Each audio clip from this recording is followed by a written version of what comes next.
Testing, testing. Shalom, shalom, shalom. We good. We good.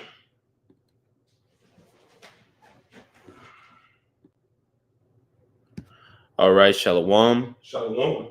First and foremost, want to give all praises, all honor, all glory to Yahweh, Ba'ashem, Yahushai, Ba'ashem HaKakodash. Double honors to the elders and apostles of Great Millstone that taught us this truth. And Shalom to the hopeful elect. All right, the Akyam and Akwaf scattered around the four corners of the planet Earth, who are Israelites that have returned to the obedience of the scriptures in these latter days. All right, wherever you may be. All right, and via prophecy, via the volume of the book, we understand that Israelites in today's time are going to come back. All right, looking, various complexions and shades. All right, due to the fact that we were scattered.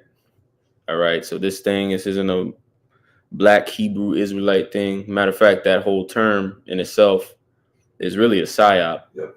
All right, and is in opposition to what the scriptures say. All right, pursuant to what Jeremiah 12, where it talks about how Israel is a speckled bird.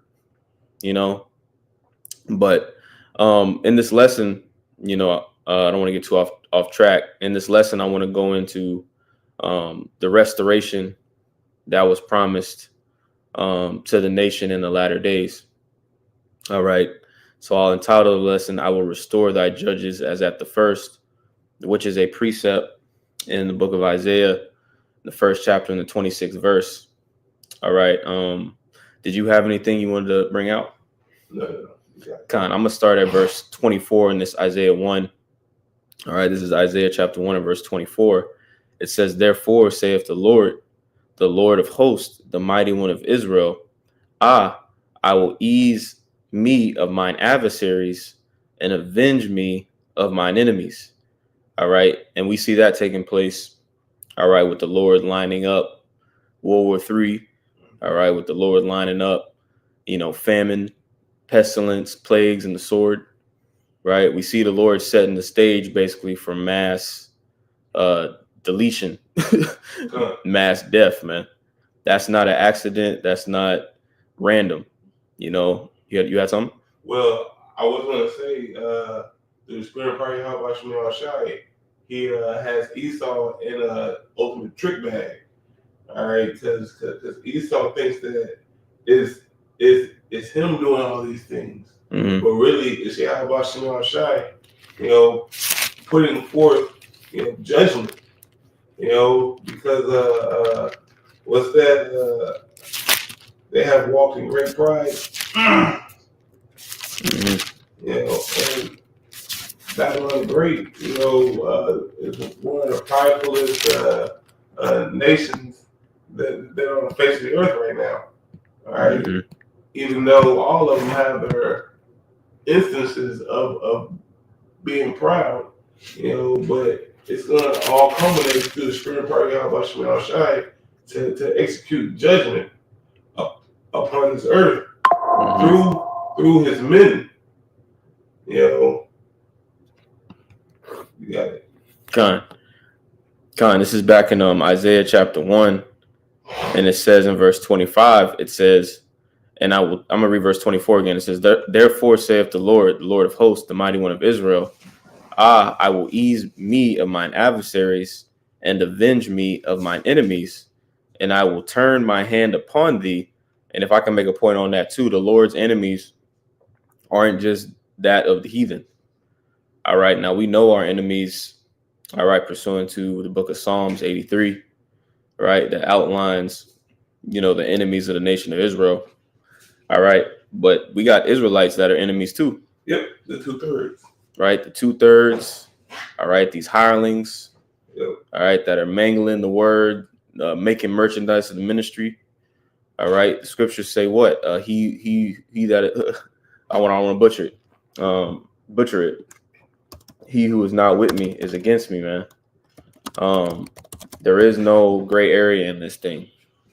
All right. Let me get that real quick just so I don't butcher it. This is the book of Luke, chapter 11 and verse 23. It says, he that is not with me is against me, and he that gathereth not with me scattereth. Fraud. Right. You got a point? Nah. You got it. Come on.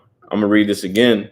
It says, I will ease myself of mine adversaries and avenge me of my enemies, and I will turn my hand upon thee and purely purge away thy dross and take away all thy tin. All right. Now that's talking about basically the purging process that the elect and the remnant are going to have to go through. You know, we're going to have to be put through the fire. We're going to have to go through the straight gate. All right. And like the elder Michael Allah said in the lesson last night, it's not going to be pretty. It's not going to be cute. All right. But the scriptures say what? He that endureth to the end, the same shall be saved. You know, you had anything? Well, you went into taking away the dross and the tin. Mm-hmm. You know, those are extra. Right. Like, you know, like whenever you're burning something, you know, Mm-hmm. that extra something that is not worth. Yeah. All right. That's exactly what dross is. Yeah. All right. Like whenever you're trying to make a lean steak, you gotta melt away the fat. You know. So, hey, how about Shemel Shai is going to do that? You know, towards our enemies. You know, towards 2/3 of our own people. Yeah. You know? Something, it says, when you look up the definition, it says dross, something regarded as worthless, rubbish, nothing, chaff. That was the word I was looking for, chaff. Mm-hmm. All right, that chaff isn't going to do nothing for it, you know, but it's going to leave a bad smell in your how about Shemel Shai's nose. Yep. But you got it. That's it, bro. It says, this is Isaiah chapter 1 and verse 26. All right. And it says, and I will restore thy judges as at the first, and thy counselors as at the beginning. And afterward, thou shalt be called the city of righteousness, the faithful city. All right. So we're going to go into this verse in particular. We're going to, digest it a little bit. Verse 26. All right. So I'm going to read it again. It says, and I will restore thy judges as at the first. All right. So restoration. All right. The restoration of the nation is what we see happening now, and what has been happening, I should say, since the elders and apostles started pushing this word. All right. The restoration of the elect started to happen. Like the brother said earlier, 2/3, they'll come back, you know, as nutsack babies in the kingdom. Yep. All right. But they still have a controversy. The Lord still has a controversy with a lot of our people, you know. So the restoration is spoken about in Isaiah 44, for example. Okay, I'll read a verse out of that. This is Isaiah chapter 44 and verse 3.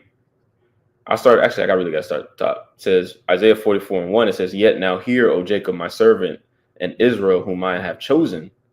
Thus saith the Lord that made thee and formed thee from the womb, which will help thee. Fear not, O Jacob, my servant, and thou, Jeshurun, whom I have chosen. And I want to say that word Yesharawan is in the Hebrew, means upright. Okay, and what makes us upright in these times? Really, the only thing that makes you upright is hearkening unto Yahweh Shai, being obedient and kissing the Son, man. That's what makes you upright. All right, and it's the verse 3. It says, for I will pour water upon him that is thirsty, and floods upon the dry ground. And I will pour my spirit upon thy seed, and my blessing upon thy offspring. All right. So this is the restoration that's taking place through the word. All right. The word represents water. All right. Or I should say water represents the word when you read the scriptures, you know, and like case in point, how we're in winter right now, everything is dead, you know, and we were in that, you know, we were in that dead state of mind. We were in a winter, a dark winter. You know, our whole existence before hearing this truth was a dark ass winter. Yep. We were dead. But now through the word, through the watering of the word, life is beginning to spring forth. You know, you had anything? Just going into your an analogy, this dead winter is going to ensue, but seeds are being planted. Right. Right. So in the winter, seeds are planted. In the spring, seeds, bud. They grow up. To be that mighty tree or that plant that grain that we will eat on in that time to come. Yep. So yeah, when you read that verse, that word restore is a shawab, which means to turn back. All right, but I also want to get this word first, because this word first will take you, to a couple precepts. When you get this word first, Strong's H 7223, it is Ra'ashawan. All right, which the root word is Ra'ash, and when you get the usage, it says first, former things, beginning. Okay, beginning. All right, now let's grab Genesis 1:1. You got anything? I got the Genesis. Okay, bet. This is Genesis chapter 1:1. It says, in the beginning, Yahweh Shemel Shai, created the heaven and the earth. Yep. In the beginning, he the Alahayim, right? Because when you get those words, right, the word God right there is actually Alahayim, which is a plural word. All right. So it says in the beginning, the Alahayim created the heaven and the earth, which is basically those chief spirits underneath the direction of Yahushua, because the scriptures talk about how Yahushua was the first created anything, the powers. All right. Yep, the powers. Yes. That's it. And that's why the scriptures talk about, I want to say Psalms 82. All right, ye are gods, right? But ye shall die like men. But ye shall die like men, And so let me I think that was the point on that. That was just verse 1. Kind. Let me go back real quick to Isaiah 1:26. All right, and it says, and I will restore thy judges as at the first. Okay, let's get this word judges as well. It's going to be a word. We're going to get into some words in this lesson. It says Strong's H 8199. It says to judge, to govern, to vindicate, to punish, to pronounce sentence. All right, so there's a government that's being set up through the Spirit. Okay, if you have eyes to see and ears to hear. The Lord didn't just raise up the men of the Lord just to be on the corners forever preaching and teaching, even though that is a heavy lot. That is a heavy portion. All right, but guess what? There's a different phase. There's another phase that's coming. Yep. You had some? That next phase is coming. Is turning fishers into hunters. Mm-hmm. I was going to pull this Sirach 36 because this is what Yahweh Shemel Shai is doing in these times, just like he has done in previous times. Mm-hmm. What was the precept again? Sirach 36. Okay. And I'll start at verse 13 to points to 14. Let me read it. I have it right here. Okay, but it says, "Oh, be merciful unto Jerusalem, thy holy city, the place of thy rest." 14, it says, "Fill Zion with thine unspeakable oracles, and thy people with thy glory." Mm-hmm. Because an oracle or a seer, mm-hmm. Is a prophet. Mm-hmm. Someone that sees things before it happens. Mm-hmm. But a herald, someone that speaks, the ways of Yahweh Shemel Shai to the earth. Mm-hmm. All right, and it says to fill Zion with thy unspeakable oracles. Mm-hmm. And how did that happen from the beginning? Or from the first? Yahweh Shema Shai has pushed this thing of ours, from the beginning. Mm-hmm. You know. Yeah, that was at Hebrews 1. Yeah. Let me get that for you real quick. Was that it on that? Okay, I want to back you up. Hebrews 1:1. Yep. It says, God, or Yahweh Shema Shai, Yeah. who at sundry times and in diverse manners spake in time past unto the fathers by the prophets. Mm-hmm. And who were the fathers? The fathers were those unspeakable oracles. All right, they were the ones because a father sets up a household. Mm-hmm. All right, for everything to be governed therein. All right. Mm-hmm. But that's a heavy precept. That makes me think about because like when you think about Adam, yeah, right, and you go all the way down the line, yeah. right, you go through Abraham, right, Eber, right, the whole all of our forefathers. Yeah. What were they passing down? They're passing down those oracles. Yeah, the oracles, the legacy. Mm-hmm. Just like it talks about how Abraham gave it to Isaac, Isaac gave it to Jacob, Jacob gave it to his 12 sons. Can I give you another one? Oh, sure. This is Isaiah 59:21.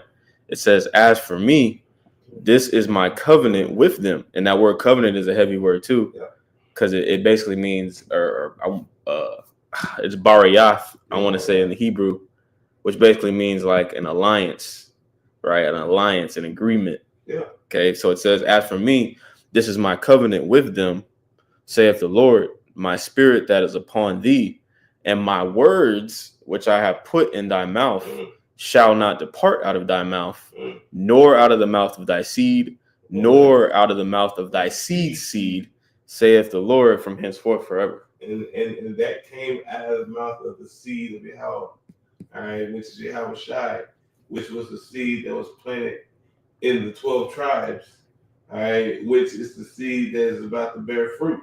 Mm-hmm. All right, but going back to the lesson, these are things that are going to be restored. Mm-hmm.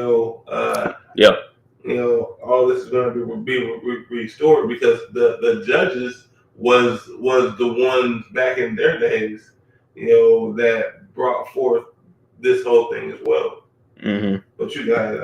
Yeah, I'm gonna get another one, right? Because that's an important point. Because going back to Genesis 1. You do got to go into the fact that, like, Yahweh Shai is likened unto the Word. Yep. So the Heavenly Father spoke everything into existence. This is Psalms 33:6. It says, "By the word of the Lord were the heavens made, and all the host of them by the breath of His mouth."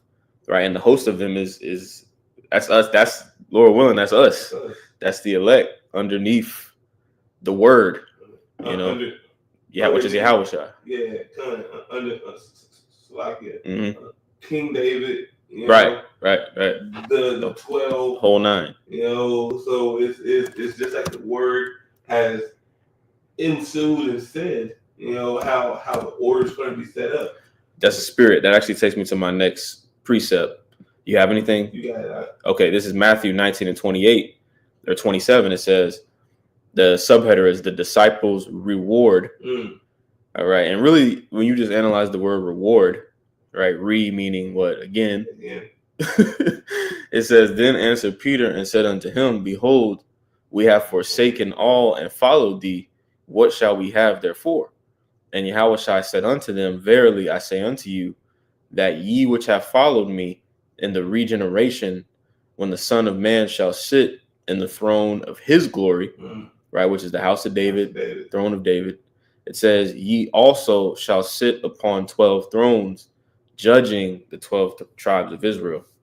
And that's going to happen during the regeneration. Come back again, generate, the genealogy or the gene or the genome, and that's only into one classification of people. Okay, which is the Israelites. Mm-hmm. All right, so everybody can't be on this. The first trip, everybody can't be on this in the nation of Israel on the first trip. Mm-hmm. All right, but heathens will be there. They're just not going to be in rulership mentality. They will be servants. Mm-hmm. Some servants will be higher than other servants. Mm-hmm. You know, just to make that notation as well.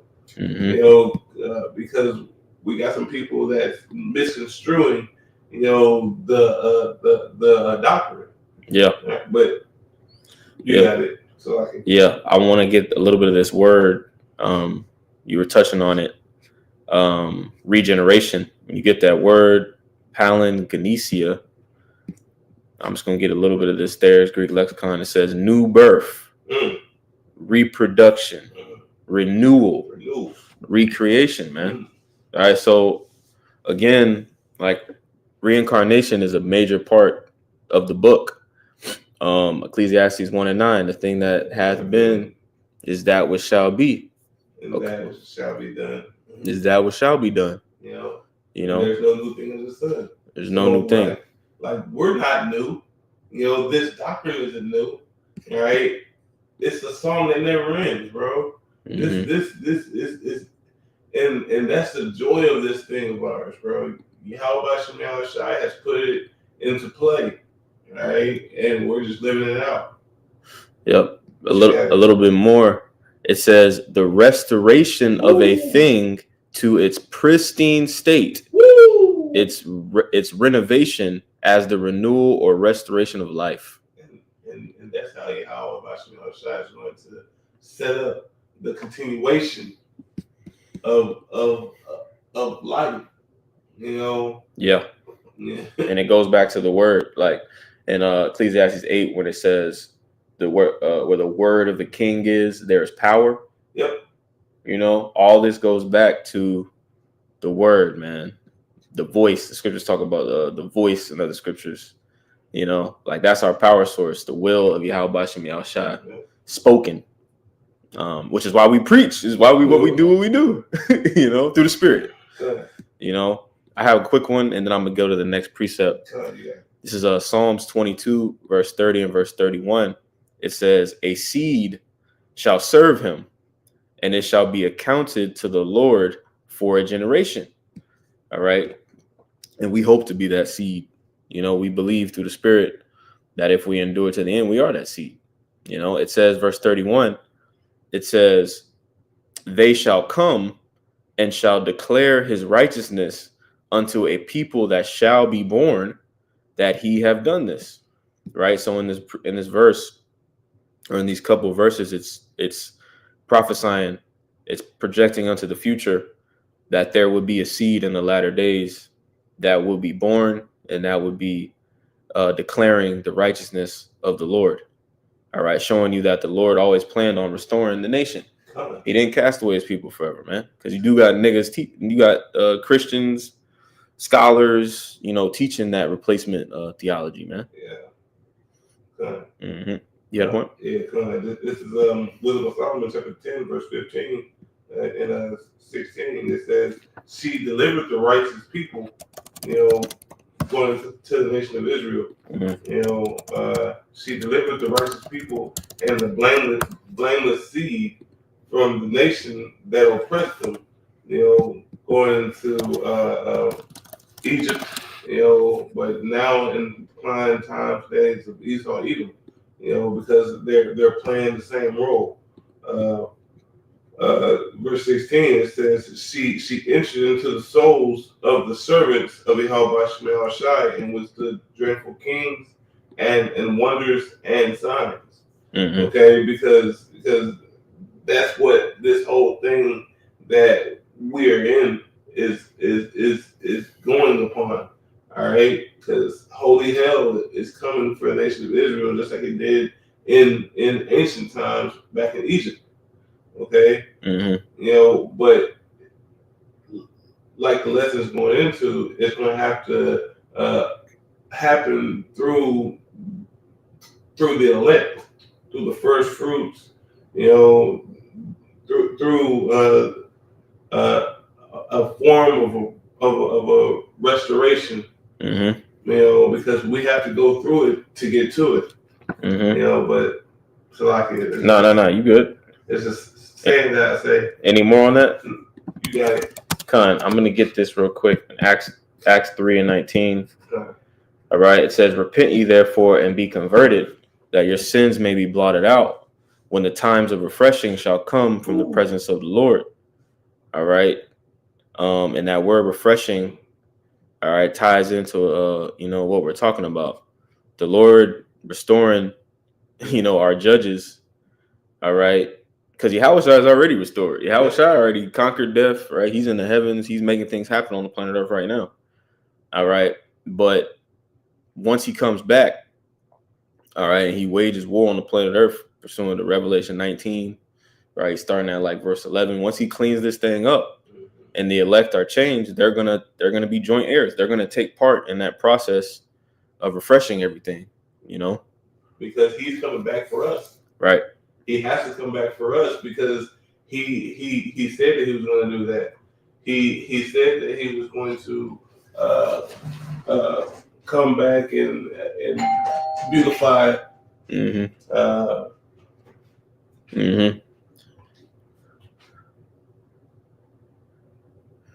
Yep. Who is it? Is somebody dropped my package? Oh, okay. I'm gonna read this again. This is Acts 3:19. It says, "Repent ye therefore and be converted, that your sins may be blotted out, when the times of refreshing shall come from the presence of the Lord, and he shall send Yahushua Hamashiach, which before was preached unto you, whom the heaven must receive until the restitution of all things, which the Most High have spoken by the mouth of all his holy prophets since the world began." And that links up with Hebrews 1:1 too. Those unspeakable oracles that were always tied to our forefathers, the chosen seed. Okay, so let's get another precept. All right, this is Revelation chapter 2, and I'm gonna start at verse 25. Okay, it says, "But that which ye have already, hold fast till I come." All right, and what do we have? What are we holding fast to, man? Faith. All right, we were given the faith. All right, it's one thing to hear the oracles, and it's a whole nother thing to believe them, to actually believe that they're going to happen and come to pass. So that's what we've been given, man, faith. All right, let me read that again. It says, "But that which ye have already, hold fast till I come." Because like it says, like the Lord said, faith the size of a mustard seed, or Hebrews 11:1, how it talks about how all of our forefathers used the faith that they had to increase through the Spirit, to go from glory to glory. It's not a light thing, the faith that any of us brothers have, whatever measure the Lord gave you, Because that faith of mustard seed can move mountains. Right. It can topple governments. That's what we see happening. Yep. What Verse 26, it says, "And he that overcometh and keepeth my works unto the end, to him will I give power over the nations, and he shall rule them with a rod of iron. As vessels of a potter shall they be broken to shivers, even as I received of my Father." All right. And this power over the nations is talking about the heathen, man. It's talking about heathen nations being dominated and subjected, right, under the throne of David. All right. Because that's what happened in the beginning of this thing. David slew these other nations, right, and put them under subjection, right, so they can feed Israel, right. That's what they were there for back then, and that's what they're going to go back to, all right, and they just have to eat it. Yep. And I got a closer. Unless you got something? No, you got it. It's a Psalms chapter 147, verse 7. Okay. It says, "Sing unto the Lord with thanksgiving, sing praise upon the harp unto our power, who covereth the heaven with clouds," which is manifold, which is multifold. Yep. All right, because it's going into the protection, the chariots. Yeah. I want to say in Isaiah 25, as birds flying. Yeah. You know what I'm saying? So let me read this again. Psalms 147:8. It says, "Who covereth the heaven with clouds, who prepareth rain for the earth," right? The rain, the water, the word, right? What is that in Deuteronomy 33, where it talks about the doctrine shall drop as dew. You know what I'm saying? Yeah, like Acts chapter 2. Mm-hmm. He will water on the dry ground. Yep. Yeah. It says, "Who prepareth rain for the earth, who maketh grass to grow upon the mountains." And that's growth. Where is that growth happening? That growth is happening with the brothers, with the men of the Lord. Grass to grow on the mountains. It says, verse 9. It says, "He giveth food, or he giveth to the beast his food, and to the young ravens which cry." Matter of fact, is this what I wanted? This ain't what I wanted. I don't think. This is I must have wrote down the wrong. Oh, I'm in 147. I'm supposed to be in 149. This is Psalms 149. Excuse me. But it still got it. God, because I was gonna link this up with Revelation 2. It says Psalms 149:7. I'll start at verse 6. It says, "Let the high praises of the Most High, Yahweh Shem Shai, be in their mouth, and a two-edged sword in their hand." Right, and that starts with the word. Right, we don't have actual swords. We chilling. We sheep, man. Yeah. All right. That, Hebrews 4:12. Right. Right. Because this word is sharper than any two-edged sword. Yep. Cutting the between line asunder of the bones and marrow. Yeah. Right. Yep. Because Yahweh Shem Shai set it up that way. Right. This cuts everybody deep. That's why everybody don't come up against. That's why everybody came up against the prophets of old. Mm-hmm. But you got it. Yep. Like the brother said, the weapons of our warfare aren't carnal. We don't need carnal weapons. We have the word. We just went into how the Elohim in the beginning created under Yahushua. They created everything with just words, man. With the word, man. Spirit. But it's like it says, Psalms 149:7 says, "To execute vengeance upon the heathen and punishments upon the people." All right. And that's happening again, like in these times, like when we chanted down the walls of Jericho. Like when brothers is preaching, when brothers is praying, fasting, throwing up prayers, things are actually happening. People are actually getting cursed. People are actually getting affected by these things. Verse 8, it says, "To bind their kings with chains and their nobles with fetters of iron." And this is speaking about something that's actually going to take place. All right. When the elect are changed. All right. It says, "To execute upon them the judgment written. This honor have all the saints. Praise ye the Lord." So that's the end game. Okay. The judges are going to be restored, but then the judges are going to eventually issue out judgment. Yep. Once Yahushua changes them, like through a twinkling of an eye, And then those new bodies come. Right. And the new bodies come. Or the standard gets lifted and the Lord, we'll see how it all plays out, man. What I'm saying? But that was all I had. Lord's willing, this lesson was edifying. With that, I'm going to give all praises, honor, and glory to Yahweh, Ba'ashem, Yahushai, Ba'ashem Kakodash. Double honors again to the elders and apostles of Great Millstone that rule well and teach well. Shalom. Shalom.